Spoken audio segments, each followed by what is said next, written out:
يقول عليه الصلاة والسلام كما جاء في مسند الإمام أحمد وسنن ابن ماجه من حديث أبي هريرة رضي الله عنه: إن بين يدي الساعة سنوات خداعة.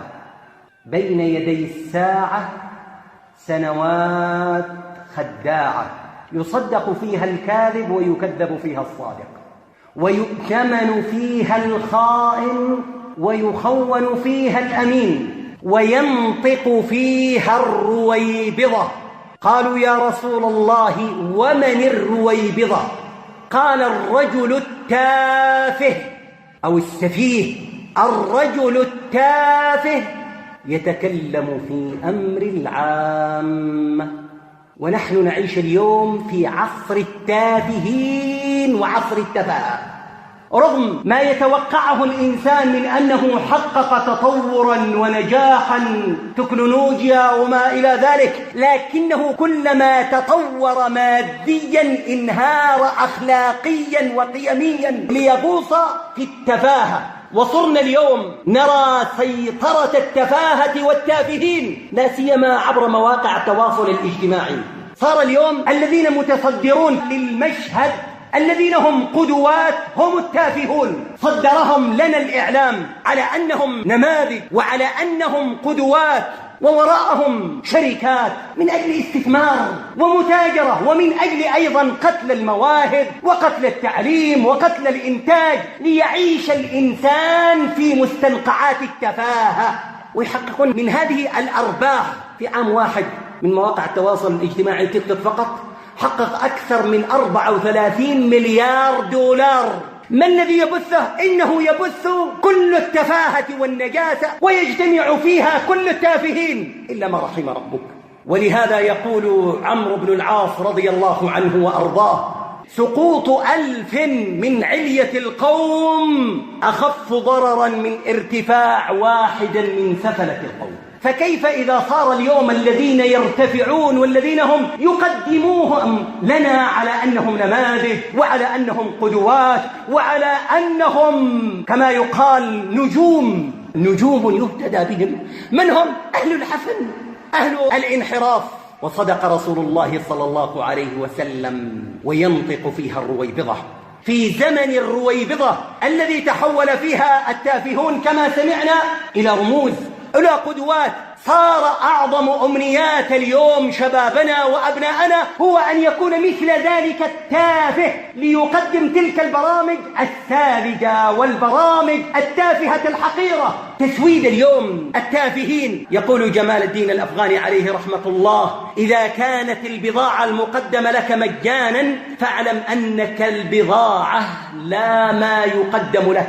نحن اليوم صرنا بضاعة لأولئك التافهون، وتنقضي الساعات أمام تلك التفاهات وأمام تلك البرامج. والسؤال: ما هو أسباب انتشار اليوم هذه التفاهة في أوساطنا وفي مجتمعاتنا وفي أوساط أمتنا؟ هنالك أسباب كثيرة ونستطيع أن نقسمها إلى قسمين: أسباب خارجية من التأثر بالثقافة الغالبة، تأثر بثقافة الغرب، التأثر بما يضخ علينا من قبل أعدائنا لنعيش مخدرين لا هدف لنا ولا غاية لنا ولا سمو لنا إلا أننا نستقبل قاذوراتهم ونعيش في مستنقعاتهم ورذائلهم. وصار اليوم الأفكار المنحرفة وكذلك المشاهد الغريزية الجنسية يبثونها ويتوصل إليها بسهولة عبر ما يعرف بالسوشيال ميديا ومواقع التواصل الاجتماعي، ونشرا للمحرمات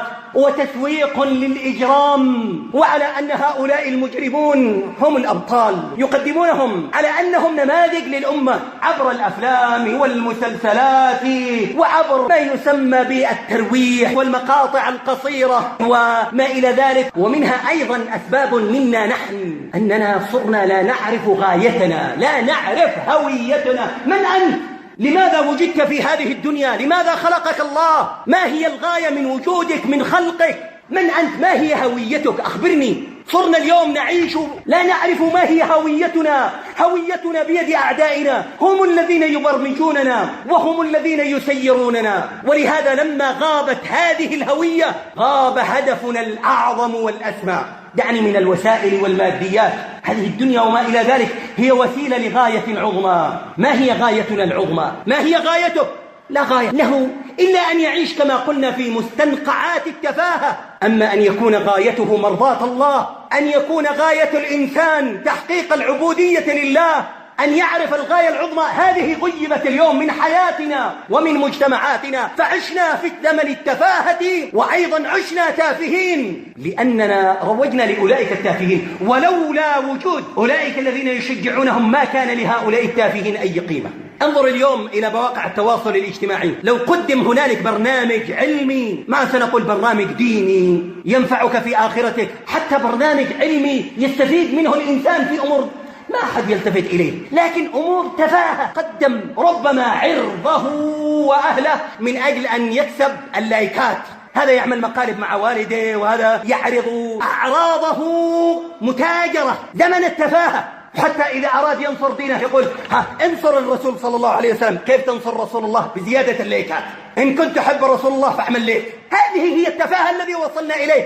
غاية نصرة ديننا لايك فقط. زمن التفاهة، وزمن سيطرت التفاهة على عقولنا وسيطر فيها التافهون، سببها الجهل بأهدافنا العظيمة. الإيمان اليوم نعيش في خواء روحي. الإيمان اليوم انتزع من صدورنا، من قلوبنا. صار الإنسان لا يجد لذة للإيمان، لا يجد لذة للطاعة للعبادة، لأننا نعيش في زمن التفاهة، بل صرنا نستثقل العبادة. ويأتي لك أحد تافه يقول لك خففوا علينا الخطبة، بينما يجد الساعات أمام الجوال، لكن خطبة لا تزيد عن نصف ساعة. خففوها لأننا في زمن التفاهة والتافهين. خففوا علينا الصلاة لأننا عشنا استثقال العبادة. اليوم التفاهة اليوم سيطرت على حياتنا. نتائج التفاهة أن الإنسان صار عنده عدم الارتواء بالإيمان الروحي، الخواء الإيماني. أهم شيء متعة الجسد، متعة البصر، متعة التنقل بين مواقع التواصل الاجتماعي. يعيش الإنسان في قلق واضطراب وحيرة بسبب بعده عن الله، فيظن أن هذه مواقع التواصل الاجتماعي هي التي تبعده عن هذا القلق والحيرة وعن هذا الاضطراب. كانت النتائج الخسارة في الدنيا والآخرة. قل هل ننبئكم بالأخسرين أعمالا الذين ضل سعيهم في الحياة الدنيا وهم يحسبون أنهم يحسنون صنعا. زمن التفاهة، وربما نكون نحن جزءا من هذه التفاهة يوم أن نسهل على أبنائنا. وكل مولود يولد على الفطرة، كما قال صلى الله عليه وسلم أبواه هم الذين يمسخانه. يعطي هذه الأجهزة الذكية ولا يراقبه ولا يجعل له حدود، تجده ربما طوال الليل وهو عائش مع التفاهات، يتقلب ما بين أفلام ومسلسلات وألعاب، لا هدف له ولا غاية. لا يمكن لنا نحن أمة الإسلام أن ننهض بالأمم، ولا يمكن لشباب تافهين أن ينهضوا بأمة الإسلام أو أن يصلح بجيل تافه عاش على التفاهة أن يرجى منه أن ينهض بأمة الإسلام. من هم القدوات لنا ولأبنائنا ولشبابنا اليوم؟ أهم أصحاب محمد صلى الله عليه وسلم. ماذا نعرف عن أبطالنا، عن عظمائنا، عن قاداتنا؟ لا نعرف إلا سير التافهين. واليوم في زمن التفاهة إن أرادوا أن يذكروا لنا شيئا عن قدواتنا فهم يذكرون لنا جوانب الخلاف ويزيدون فيها الأكاذيب والقصص الباطلة والموضوعة ليعيش الإنسان في تفاهته. صار اليوم التفاهة كما قلنا ليحصل الإنسان فقط على الشهرة. تجده يتنازل عن مبادئه، عن قيمه، عن أخلاقه، عن عرضه. ذلك الرجل الذي بال في ماء زمزم فلما أخذوه ومسكوه أتبول في ماء زمزم؟ قال أردت أن يذكرني الناس ولو بالذم. هكذا بعض الناس يريد أن يكون مشهور ولو بالتفاهة، ولو أن يكون مشهور على حسب أخلاقه وقيمه ومبادئه. علمنا ما الذي أوصلته التفاهات من التبلد، من استثقال العبادة. هل نجد اليوم قول النبي صلى الله عليه وسلم وجعلت قرة عيني في الصلاة؟ هل نجد لذة في الصلاة؟ استثقلنا العبادة.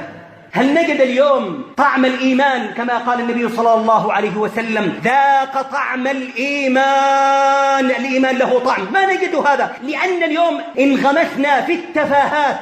وما جعل الله لرجل من قلبين في جوفه. بل صرنا نجد اليوم كثير من أولئك الذين يلحدون يتنكرون لله وللدين وللإسلام، أول طريقهم هي التفاهة والتافهون. إذا اجتمعت استثقال العبادة واستثقال التكاليف الشرعية والامتثال لأمر الله عز وجل وهذه الملذات والشهوات التي أمامه، وجد أن أسهل الطريق للتخلص من تكاليف الشريعة هو الإلحاد والتنكر لدين الله رب العالمين. وحصل هذه التفاهة كما قلنا يوم أن جعلنا هؤلاء التافهين هم القدوات، يوم أن كرم التافهون. انظر اليوم على المستوى حتى القرية الصغيرة، لو وجد اليوم مباراة بين فلان وفلان ستجد الناس كلهم يشجعون هذه التفاهة، بينما لا تجد أحد يشجع حلقات تحفيظ القرآن الكريم، ولا ستجد أحد من الآباء يدفع أبنائه إلى حلقات تحفيظ القرآن الكريم. وصرنا كما قلنا نشجع التفاهة والتافهين من حيث شعرنا أو لم نشعر. لماذا؟ لأن اليوم التفاهة سيطرت على عقولنا، فنحن الآن صارت في قرارة عقولنا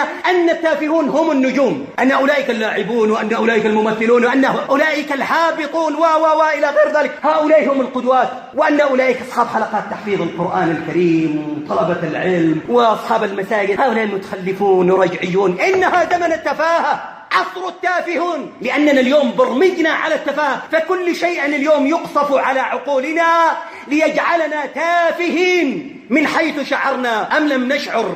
لأن هنالك محاربة على المبادئ، محاربة على العقول، محاربة على القيم، محاربة على الفضيلة، محاربة على العفاف. فالحجاب وبقاء المرأة في عفتها هذا تخلف ورجعية. أما خروجها ومزاحمتها في المنظمات وخروجها أمام الرجال وعبر مواقع التواصل الاجتماعي هذا هو الانفتاح، وهذا هو التحرر، وهذا هو التقدم. هكذا سيطرت التفاهة والتافهون على أعراضنا وعلى قيمنا وعلى أخلاقنا. وصدق رسول الله صلى الله عليه وسلم يوم قال: بدأ الإسلام غريبا وسيعود غريبا كما بدأ، فطوبى للغرباء. نعيش في زمن الغربة، ليس في أوساط الكفار، في أوساط المسلمين. صار اليوم أهل تحفيظ القرآن الكريم هم الغرباء، لن نجد أحد يشجع حلقات تحفيظ القرآن الكريم. لكن لو وجد لاعب أو وجد تافه كلنا سنتفرج. أعتذر لأني انفعلت، ولكن والله هي غيرة. علنا أن نستيقظ ونخرج من هذه التفاهة الذي سيطرت اليوم على عقولنا والذي سيطرت اليوم على حياتنا. اللهم إنا نسألك بأسمائك الحسنى وصفاتك العلى أن تردنا إليك مردا جميلا. اللهم ردنا إلى كتابك وإلى سنة نبيك محمد صلى الله عليه وسلم. اللهم ردنا إليك مردا جميلا يا رب العالمين. اللهم اهد رجالنا ونساءنا وذكرنا وأنثانا وصغارنا وكبارنا، من أرادنا وديننا وأمننا واستقرارنا وعقيدتنا بسوء وشر أشغله بنفسه، اجعل كيده في نحره وتدبيره في تدميره، واجعل الدائرة تدور عليه. اللهم اهدنا واهد بنا ويسر الهدى لنا، واجعلنا سببا لمن اهتدى. اهد رجالنا ونساءنا وذكرنا وأنثانا وصغارنا وكبارنا، آمنا فوق الأرض.